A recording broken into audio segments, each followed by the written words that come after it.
काय मैत्रिणींनो, तुम्हालाही आवडली ना ही साडी? तर मला ही प्रत्येक जणाने जेव्हा जेव्हा मी ही साडी नेसली आहे त्यावेळेस असं म्हणलंय की ही साडी खूप सुंदर आहे आणि तूही खूप सुंदर दिसतेय. बरं, व्हिडिओच्या शेवटी अशा सुंदर समर कॉटनच्या साड्यांवरती कुठले ब्लाउजेस वापरायचे त्याचा एक हॅक सांगणार आहे, तर त्यामुळे व्हिडिओ शेवटपर्यंत नक्की बघा. आता साडीबद्दल सांगते. साडी खूप सुंदर मल कॉटनच्या फॅब्रिकची कम्फर्टेबल आणि ब्रिदेबल साडी आहे. समरसाठी एकदम अप्रोप्रिएट आहे. दिवसभर ही साडी घालून मस्त फिरू शकता. त्यासोबत मी स्टायलिंग केलेले आहे. छान सिल्वर ऑक्साईडचे झुमके आणि छान सिल्वर आणि कुडीचे बँगल्स. बरं, आता ब्लाउजचा हॅक सांगते.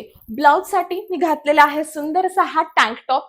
आपल्या सर्वांकडे टँक टॉप आणि क्रॉप टॉप असतातच, आणि नसतील तर आपण एक व्हाईट आणि एक ब्लॅक क्रॉप टॉप और टँक टॉप घेऊन ठेवायला पाहिजे. स्लीवलेस नको असतील तर स्लीव्सचे पण सुंदरसे टँक टॉप क्रॉप टॉप मिळतात, तर ते घेऊन ठेवा. आता या व्हिडिओ सोबत मी साडी आणि काही क्रॉप टॉप्स जे आहे ते टॅग केलेले आहेत. जर तुम्हाला त्यांची लिंक हवी असेल तर आपल्या कमेंट सेक्शन मध्ये लिंक टाईप करा. लिंक तुमच्या डीएम मध्ये येऊन जाईल.